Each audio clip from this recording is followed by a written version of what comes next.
now that I'm experiencing the world in a different way. It is hard and it is new sometimes. And sometimes you get off the bus being like, oh my God, that was awful, you know, or the other day I was on a bus and it was towards like the end of the day. It was like end of school time. So like 4 p.m. on a random Wednesday. And, you know, bunch of kids, you know, swore at me and called me a retard. And I got off the bus and I was like, that was rubbish. That was a really bad end of the day.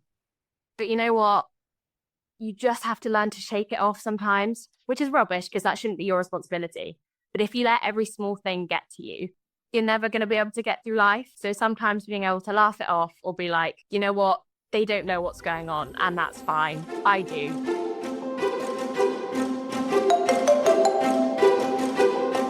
Welcome to The Uptick, brought to you by the New Jersey Center for Tourette Syndrome and Associated Disorders, empowering children and adults through education, advocacy, and research by sharing the stories and experiences relevant to the TS community.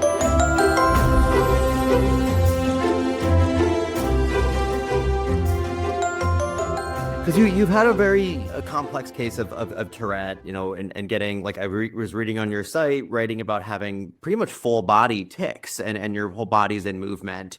And yeah, I imagine you kind of can't keep that a secret for too long, like just to guess. Yeah, pretty much. You know, kind of, yeah. So I am on medication for my Tourette's, and the medication pretty much on the whole, those like very intrusive, like much larger tics, that tends to be what it controls. The sort of day-to-day tics as I go along doesn't really touch. And that sort of just continues along as normal, unless I have like a really tiring day or whatever, and I end up having a tic attack. So I sort of have plans in place so that the right people know what to do or what was going on. Because obviously with tics like that, they can look a lot worse than they actually are, kind of thing. You don't want the people around you to have to panic or be in a situation where they feel they don't have enough information, I guess. Right. So in that situation, I very much feel that like honesty and talking about it is so much easier. Yeah. So, and you don't have to share this if you don't want to. It might be interesting to know a little bit of like the kind of the comprehensiveness of your treatment approach with it. Like if it's medication, if you also partake in like CBIT or like talk therapy, other stuff, relaxation techniques. And if you don't want to like name the drug you're on, like I'm not asking that, but curious for our listeners to kind of see, I think in the nature of it being like, this is a really complex condition and often takes, you know, different approaches, pharmaceutical therapy, social, occupational therapy, and you name it. Yeah. We'd love to hear kind of how you approach that and what your web of treatment has looked like. Yeah, definitely. I think because Tourette's is so complicated and different for every single person, it can be quite a long process and continuously changing as my tics are always changing anyway. You sort of think you've just come to terms with something and you found the best solution, and then it all changes again and you're like, okay, square, that's fine. I know how this goes. But over my time, I like to think I tried a little bit of everything at this point. I have been on pretty much on medication since I was about 9 or 10. I have come on off it a few times. I've tried others, but I found what works for me. And for now, that still continues to do so. So that's something that has been pretty continuous throughout my sort of Tourette's life, I guess. I've also tried a few sort of tic therapies. I've tried 2. They are quite hard to access in the UK, actually. Slightly less so now, but definitely when I was first ticking, I couldn't even get diagnosed where I live, which is like Cornwall. So the certain part of England, they had no capacity to. So I had to wait for a referral to London, you know, so it was very like lengthy process. In fact, I got medicated before I was even diagnosed because they couldn't do that. So after a couple of years, I tried ERP, exposure response prevention, I'm pretty sure, which I sort of describe these things as like tools in your toolbox. They're not cures, they're not magic fixes, but they're ways to understand your tics better and put in like small things to help with like day-to-day coping. At the time, it really taught me about learning to recognize like my tic urges and like noticing them and things I could do in the small amount of time that I did have control over them. So like learning to recognize the feeling and like put down a glass of water or get to the bottom of the stairs and think how I'm feeling before I walked up them so I was safe. Those like small things really made like quite a big impact on my life and may not have stopped any of the tics, but allowed me to like be more aware and conscious of it, if that makes sense. Yeah, it kind of integrates it into your life better. It gives you a little more, I don't want to say control, but like management of it. Yeah, pretty much. And at the time, that was amazing. You know, I was struggling to like walk up and down the stairs on my own, like without like a parent with me. So that was like, oh, great. This is amazing. I can do that on my own now. You know, sometimes you have to take the small things, but at the time they felt big. I mean, being able to walk up the stairs without, I mean, that shows that would be a huge achievement. That's such a, big thing to do. Yeah, at the time, it was massive. Wow. I've also tried HRT, habit response prevention.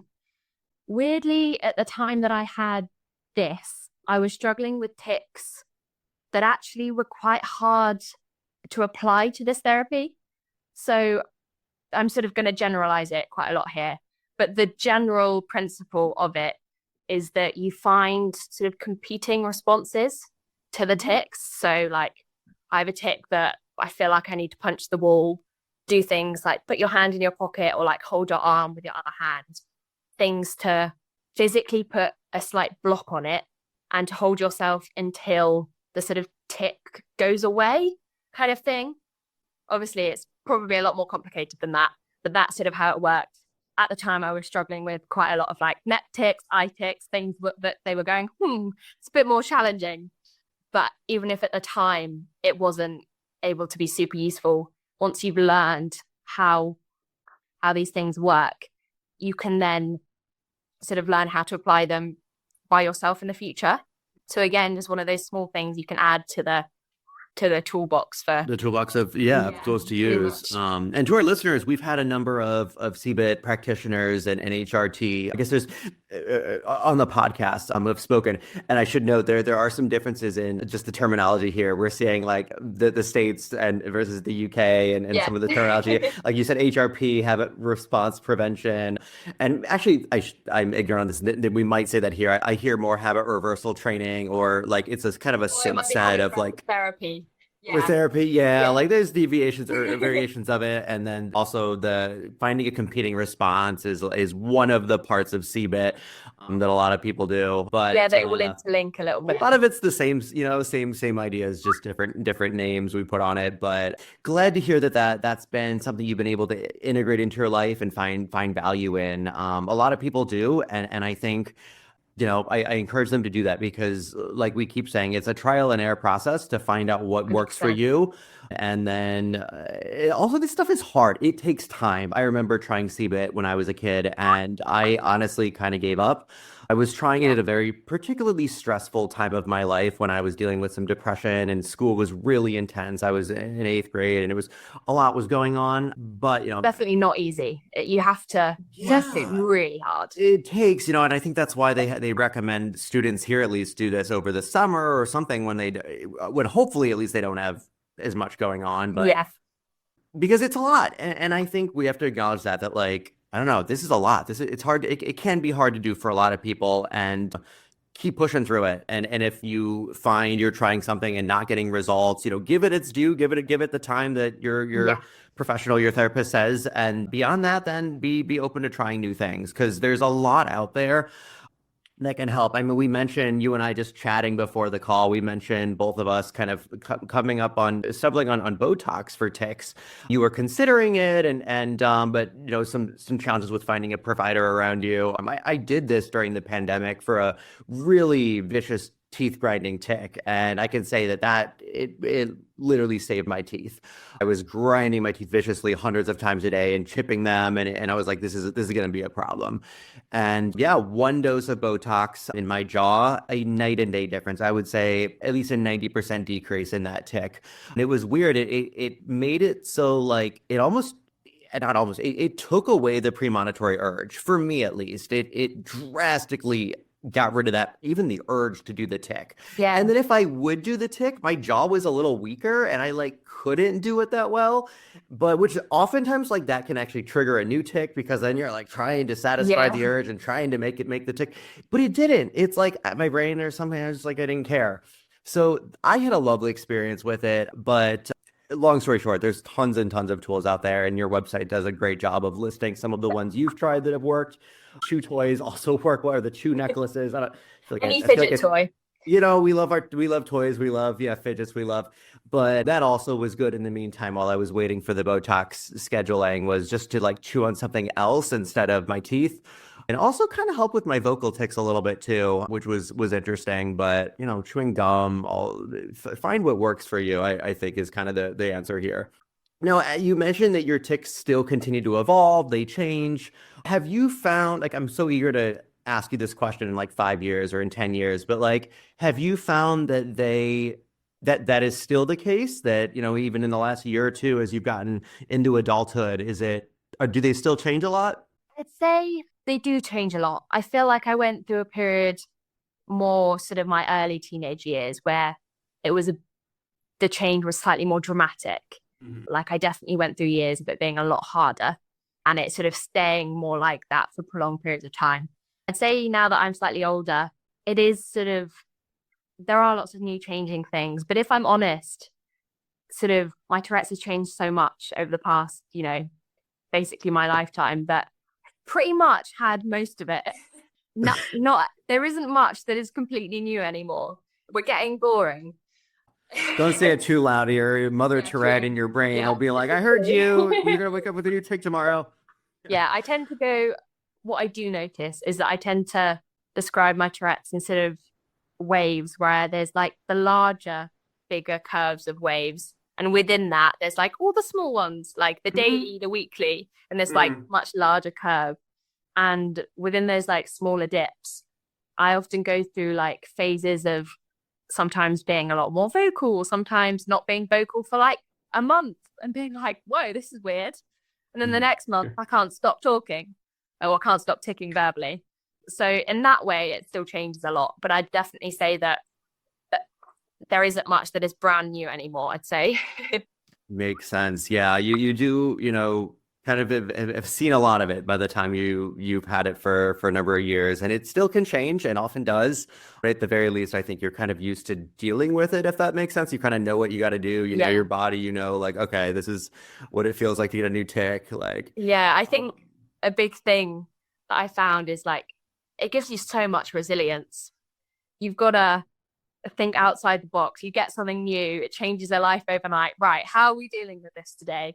Is it going to stay for like 24 hours? Is this tick going to stay for a week? Or is this going to be, you know, the next 5 years of my life?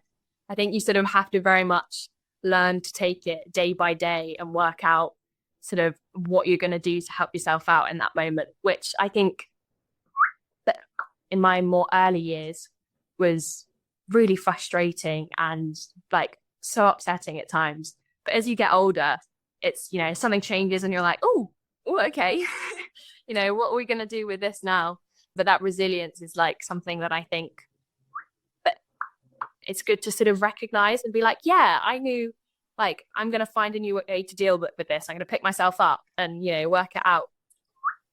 I have a tick that I get every now and then where I bite my tongue, and my tongue will, like, I rip the skin off it. It's awful. It's the most painful tick, and I'm like sitting at home with like just an ice pack on my tongue like all day when I get this tick, and like to stop the bleeding. It's anyway. I don't want to be too like visual with that, but it is probably my most painful tick that I have. Yeah. I'm just like biting my tongue as hard as I can like throughout the day. And it's annoying because when I feel that tick comes on maybe once every, I don't know, 3 months or so. And when it does, it stays, I know I get like a week and a half or so, 2 weeks where like it's going to be at its peak. But what I have found is when I start feeling it coming on, like the first day, I'm like, oh no, here we go again. Like I like, oh, there's an interesting spot on the side of my tongue. I'm gonna bite it. It bit it. Okay, let's do that again. You could like feel the like tick coming on, like a tick being created in your head. And I'm like, no, I can't do this again. I can't get sucked into this. And I am learning to find ways to kind of not to distract myself from it, but just to try to ward it off so that when I first start noticing that tick coming on that first day, I can kind of prevent it from being a week and a half of Michael's torturing his tongue. Yeah. And how I do that, it's going to vary, person to person. For me, it is a matter of I have to go distract myself. I'm very social. I will go talk to my partner, go talk to somebody and be like, I need to get this tick out of my head. Like, just distract me. Yeah. Grab a video game and have music playing and be chomping on an apple all at the same time. Like, So yeah, multitasking is the key. Just You have to be doing distract many my things Tourette at once. brain from this tick, please. Like anything. But when I do that, the last 2 times that I felt that tick coming on, I've warded it off from being, or mitigated it from being like turning into a week and a half or 2 weeks of a really nasty experience. And knock on wood, I hope I can keep that the next time the tick rears its ugly head. But I think it's empowering to me to see like, wow, I actually like I do have a little bit more management control in a way over it than I thought I did. Yeah. Or like self-awareness, if not Like even self-awareness. Like it's not control. It's like I can do things to kind of redirect it or make it like minimize the impact it's going to have on me. Yeah. So I think you're talking about a really important tool, which is like learning how your brain works fundamentally, like multitasking. This might not be everyone with Tourette's. This is a massive, generalization, but I know that the way my brain works, if I've got something that I need to get done, whether that's work or, a piece of academics or like filling in a form, like anything, I know that the way I'm going to get that done is if I've got a TV show in the background, music in one ear, and, I'm eating something. There's got to be, I know that if I've got a chance of getting anything done, I've got to be multitasking. Even if I'm like having downtime, I'm relaxing. I'm going to have, my TV show on and I'm going to be watching that, but I'm also going to be doing like a puzzle or doodling or literally anything. And that's weird to some people because I know people are like, oh, I can't concentrate unless it's like silence and I've only got that one thing I could possibly do. And honestly, I'd never be able to do anything if my life was like that. But understanding that about myself and like learning the things you can sort of combine, I think is quite important. Our brains are powerful and a lot of people can do multiple things at once. And if you take someone like that and you say, no, just focus on this one activity, write this paper, watch this movie, and nothing else, their brain is still going to be like trying to do other things. And that means it might linger on your tics and go to that. Yeah. And so your brain's going to find something else to do, whether that's with my ADHD, I might daydream and go to another place in my head or I start ticking. So you might as well be on top of that. And for those of us whose brains are like this, find a way to utilize that, what your brain naturally wants to do. One thing we haven't chatted as much about, we focused a lot on tics and Tourette. Want to also hear your thoughts on OCD and in adulthood, if that's still something that's a presence in your life and how that's continuing or not to impact you. Would love to hear your experience with that. Yeah, definitely. So my sort of, actually in the UK, we have an interesting term. We call sort of comorbidities of Tourette's. We call them cousins. Cousins. I hope it's sometimes a term that's used. They're not siblings, but they're cousins. They're related. They're their own problems, but they come as a package. So if I refer to them as that is what I like that. About. Yeah, it's a complicated family. Yeah. But I think OCD sort of came into my life probably when I was actually from quite a young age, but only sort of recognized when I was about 11 or 12. And it came in strong. It actually, for quite a long chunk of time, that was something I was struggling the most with. And it was actually, at times, it was harder to explain to people sometimes than my tics. For some reason, it's a very bizarre condition. It's so irrational, but to you, it is so real.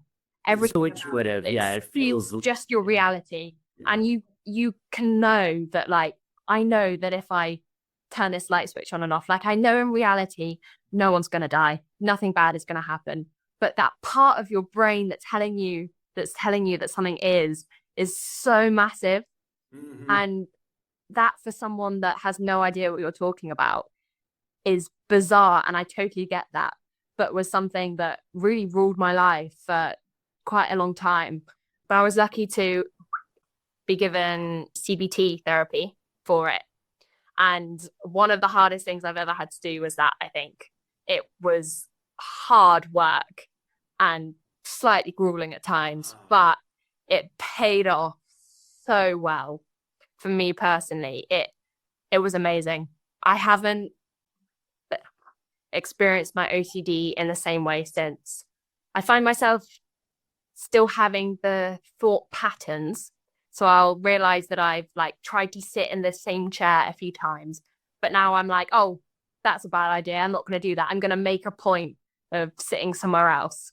And honestly, it completely changed my life. And I'm very lucky that it did, but it wasn't easy. Yeah, no, it often is not, but not easy. But you mentioned doing ERP, and that, I think falls under the CBT umbrella, cognitive behavioral therapy, and has helped so many people. Is really the gold standard for treating OCD. So glad to hear that helped with your experience. What do you think about it made it so challenging?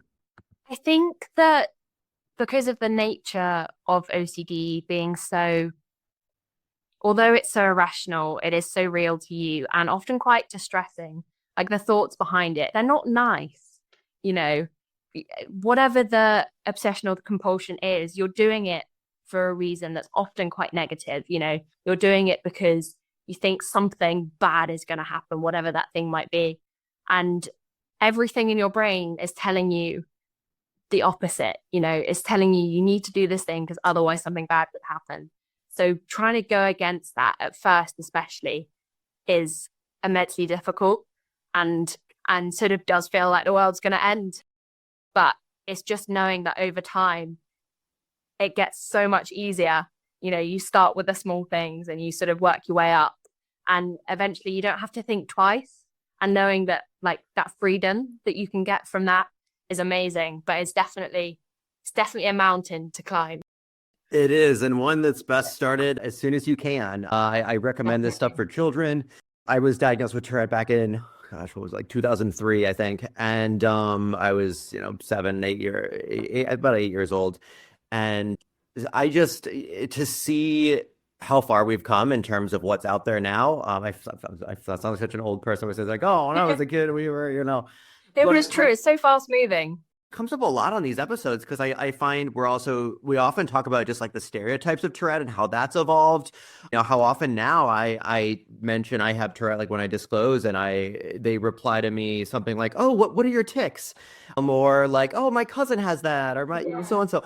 And there's just general familiarity with it now and I know things are different between the States and the UK.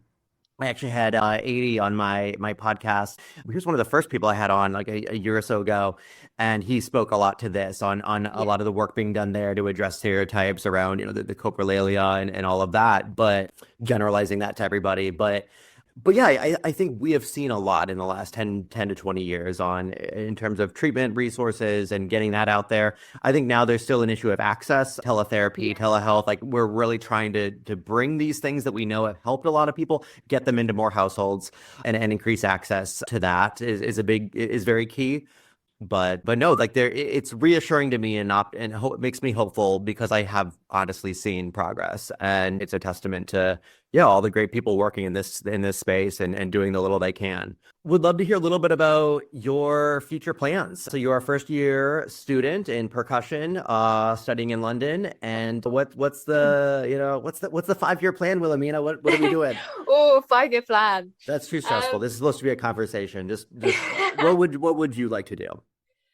Continue growing my love for music. I've got 4 years of study ahead of me, so that's quite a long time. Hopefully I'll have learned something by the end.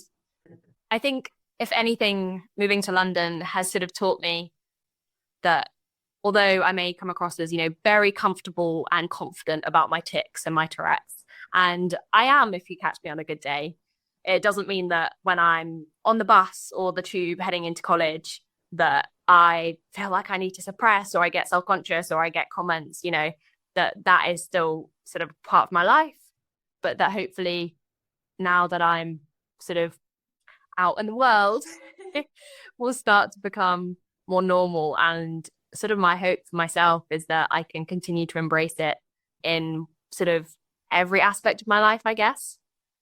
I'm also interested in the future in looking into, because obviously currently I'm studying performing, but I'd love to study music therapy and how sort of introducing music into other people's lives to sort of show to them how much music can help, because it helped me so much. And I want other people to be able to access that in the same way, I guess. I love that. Have you done music therapy yourself in like a formal setting, or are you just like playing an instrument can be therapeutic and can help? It's more that. Love that. It's been that. But I'm very much interested in all the aspects it can be used. It's huge. Music therapy, art therapy, finding creative expression and outlets. We often talk about Tourette as you know, the downsides of it. And as we know, it can also be our superpower and empower our life in really unique ways and traits that we have. I mentioned, the sight reading for me and music being something I was really like excited to learn, or that I was just good at. I think I'm an idea generator, and I'm good at coming up with ideas, and I really attribute that to my ADHD. Yeah. In what ways would you say tics and OCD have given you superpowers? I think that because Tourette's is such like sort of, it's so ever changing and it can affect you in so many different ways. I actually think that it's sort of touched in a positive way in most aspects of my life. Obviously, there have been, massive negative things and things that have been really tough.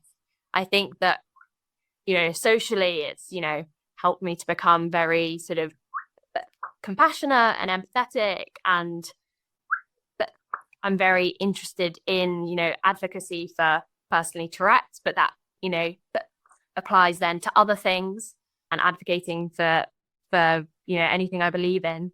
So it's helped in like social contexts, obviously for me, musically, even, back at school, our brains, everyone's brains are wired uniquely.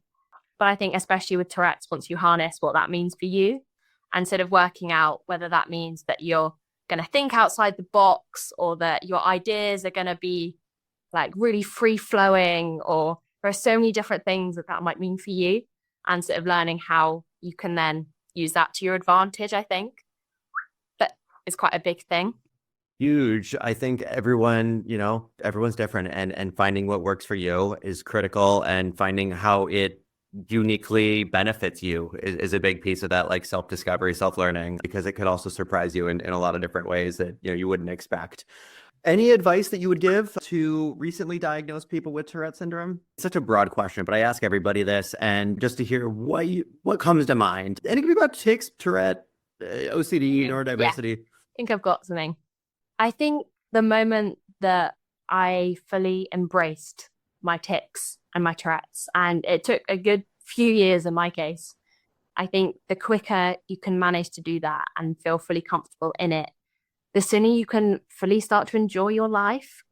The moment you can stop caring about stepping outside your front door and going out in the world, and stop Tourette's being the only thing you can think about, I think then you can sort of start to live your life a bit more. I know it's very simple, and it does take time, but just trying to really embrace it and live your life as fully including the tics as you can. Beautiful. Wilamena, it's been lovely having you on the podcast here. Really appreciate all of your thoughts, your stories, your insights. I think our listeners have a lot to take away here and appreciate. Any final remarks or anything else on your mind before we close? Just thank you so much for having me, honestly. It's been really lovely to chat. And I love any opportunity to chat things Tourette's or life in general. Happy to do that. Yeah, reach out, Wilamena Dyer. Her website is, and I'll put this in our notes as well, it is tictastic.com. She writes about growing up with TS and OCD, resources, challenges, and how to work through those. And links to her YouTube channel where she's done some cool stuff like, what was it, the Tickmas and Tickmas Day. What was that, like a 12 days of Tickmas? Oh, yes. Yes. So she's done things like Tickmas and the 12 days of Tickmas, and a number of video series. Great stuff to check out. Wilamena, thanks again. Really appreciate your time, and good luck with everything. Thanks so much. Thank you for listening to The Uptick. brought to you by the New Jersey Center for Tourette Syndrome and Associated Disorders, empowering you to stretch the boundaries to live your best life.